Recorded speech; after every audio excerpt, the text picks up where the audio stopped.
everybody, welcome back to Not Your Average Glow Up. This is a safe place where we come and we talk all things mental health and quite a lot of spiritual growth and tarot.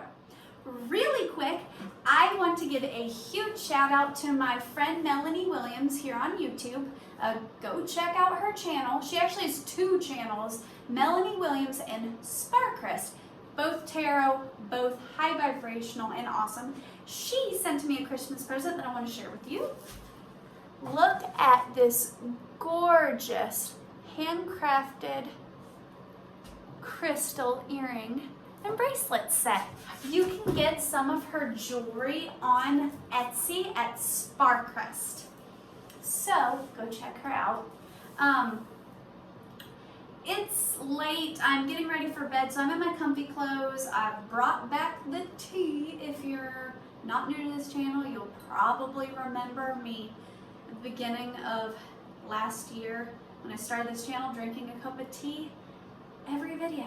I've brought it back because I'm trying to be more health conscious and switch out coffee for tea, and it's nighttime and tea relaxes me, so I'm doing, usually I post videos for Mental Health Monday on Monday, but it's Wednesday.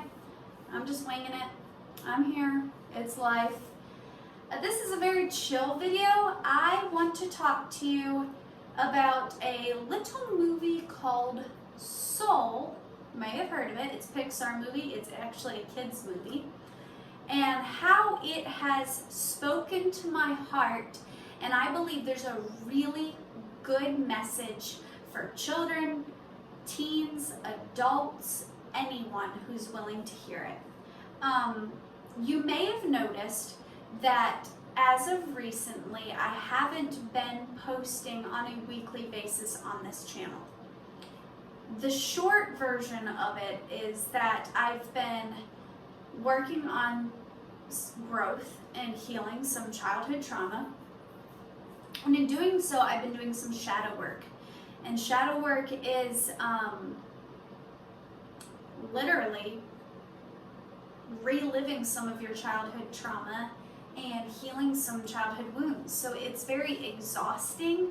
It brings up some old habits and hurts so they can be dealt with and healed. And in doing so, it's helping me grow and learn and develop as a person, which will only make this channel better, but it's also quite exhausting. So I've been posting more on a monthly basis because right now, that's what I'm capable of doing. So please be patient with me on that. I'm growing and healing, and as I grow and heal, I'm going to share my story with you guys, which is what I do here on this channel. So if you're not new here, if you are new here, hi! I'm Sam. I hope you like this video. If you do, subscribe. There'll be many more to come. I, in short, share my journey with mental health by giving like little bits of my story and things I've learned along the way, and hopefully it'll teach you something. Let's talk first about some of my childhood trauma, and then I'll talk to you about how this applies to the Pixar movie Soul. Okay, so in short, my very first video on this channel gives more of my testimony, so this is just going to be a short little snippet, but I'm 29. I was born to a teenage mother. She was 16 when she had me. Her and my father only stayed together for a very brief period of time. And I actually have no memories whatsoever of them being together.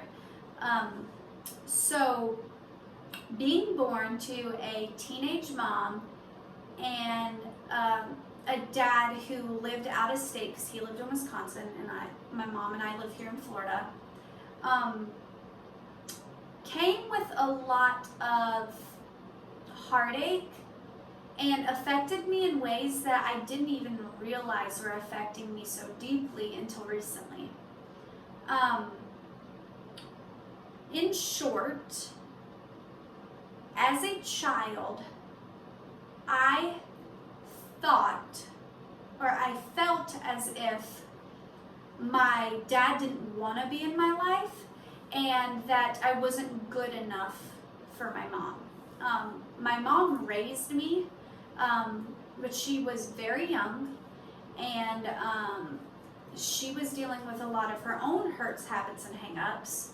And she has a very blunt way of talking and communicating. So we've always kind of bickered and fought and never seen eye to eye on things. She's very type A, and I'm very creative and artsy fartsy and off in la la land all the time. She's very, analytical and black and white, and more of a realist, slightly more pessimistic, and I'm definitely more of an optimist and romantic and idealist. So we've never seen eye to eye on things, and she and I both communicate in a blunt way. So we had a rough relationship growing up. So I internalized that and thought that that meant that she resented me or didn't love me for who I truly was, which isn't the case. My mom absolutely adores me. But at the time, that's what I believed.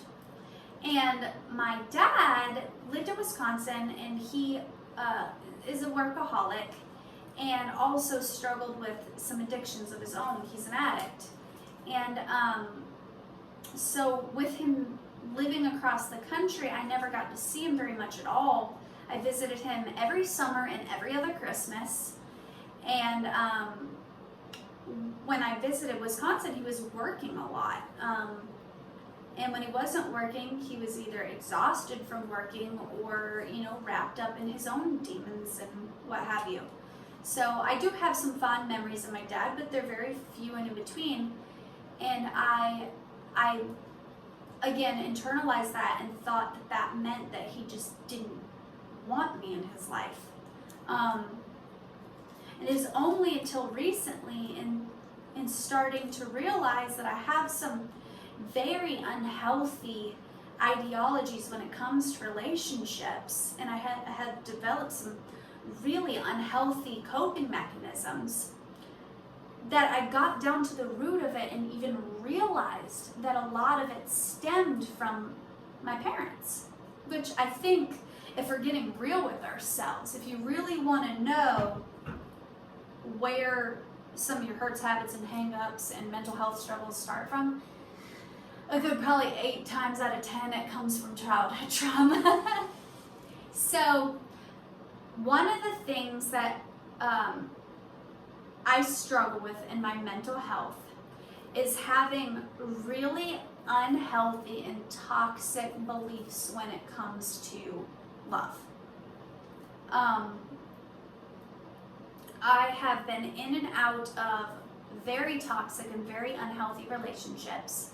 I am a serial monogamist. I have been in and out of relationships constantly since the age of 16. Barely ever taking, I don't think I've ever been single for more than 6 months. And I've been in a relationship with the guy that I'm currently with for like 8 years, and it's been a very rocky one, a very hard relationship. And I always have had the goal and the dream to just have a healthy and beautiful, happy family and marriage. When I graduated kindergarten, I didn't want to be a doctor or a lawyer or a fireman or anything. I said I wanted to be a mom. Since I was a little kid, I was viewed as like more lazy because I never had career ambitions or like dreams to really, go out and do things in like the money realm of things. All of my goals and all of my ambitions were heavily focused around the idea of a happy family and a happy marriage. So, in having that obsession, I went searching for that validation and that love in all the wrong places, and I settled for less than I deserved because I so badly wanted to feel whole, and I was going about it completely and totally the wrong way, and I still struggle with all of this today. I have a huge issue with codependency. I have a huge issue with feeling broken and feeling lost and feeling like something needs to save me. And I guess growing up in the 90s and 2000s, you know, Disney movies and like pretty much any 90s teen like rom-com, they're all focused around a guy saving a girl, like all of them. I mean, even movies like Pride and the Prejudice, and like they model out really, really toxic and unhealthy relationships.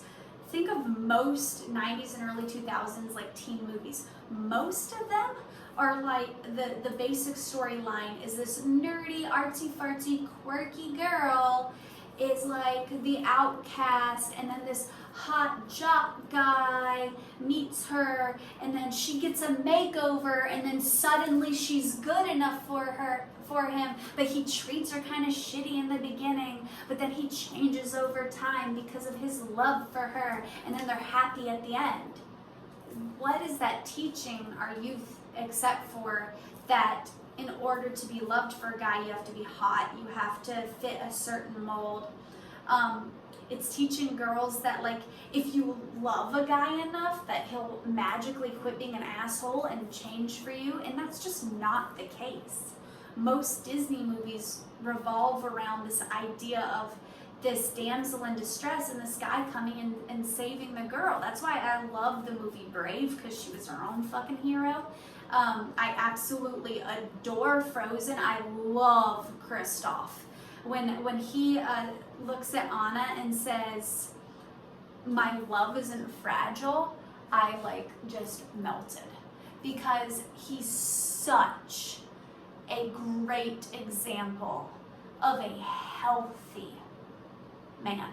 He's such a great example of what girls should like in a partner. Is Kristoff like perfect? No, he has insecurities. He's like, you know, kind of awkward, kind of weird, you know, hangs out with the reindeer, whatever. But he has this need throughout Frozen where he wants to ask Anna to marry him in Frozen 2. And like the entire movie, he's like trying to get out his ring, and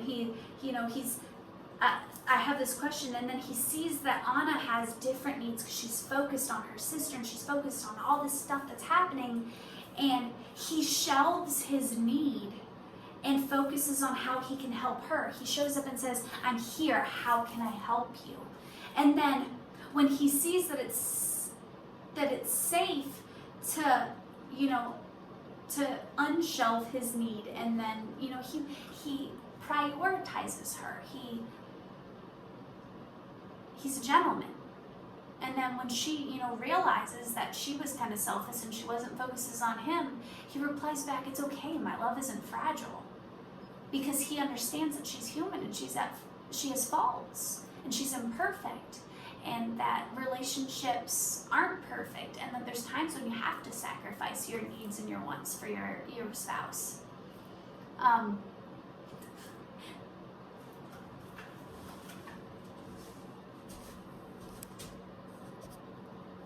Sorry, my camera shut off for a minute, so hi, I'm back. I somehow got on a rant of a completely different Pixar movie, so yeah, it's a video about kids movies. Go watch kids movies, apparently. But anyways, my point is that that I developed this complex through watching kids movies and rom-coms and being a hopeless romantic, and there's nothing wrong with being a romantic. But let's not romanticize toxic relationships. That's where I went wrong. It's not that wanting love and affection is bad, because that's not bad. You can be a romantic. You should be a romantic. You should want to bring back love. But let's find the true meaning of love. Let's get down to the roots of what love is.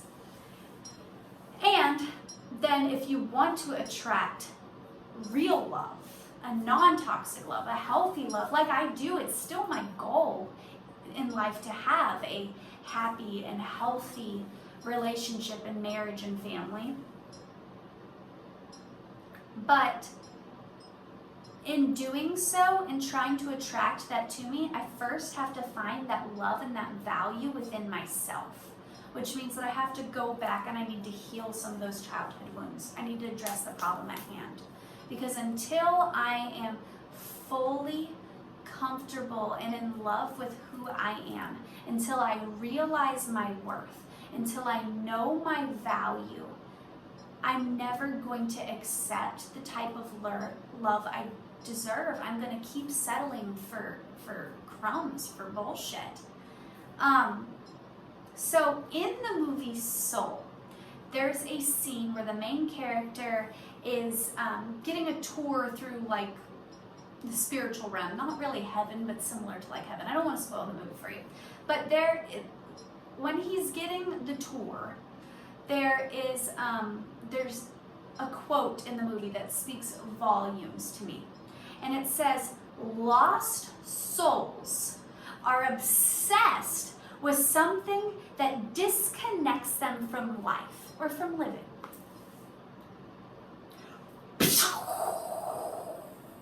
I have struggled with mental health my entire life. One of the things that I have struggled with my entire life is depression and anxiety and toxic relationships. That's what we've been talking about so far. One of my main issues is that I'm completely and totally obsessed with the idea of this love, this one great love, this romantic big thing that this guy's gonna ride in on his horse and he's gonna save me from all my demons, and that's not how life works. The law of attraction works like this.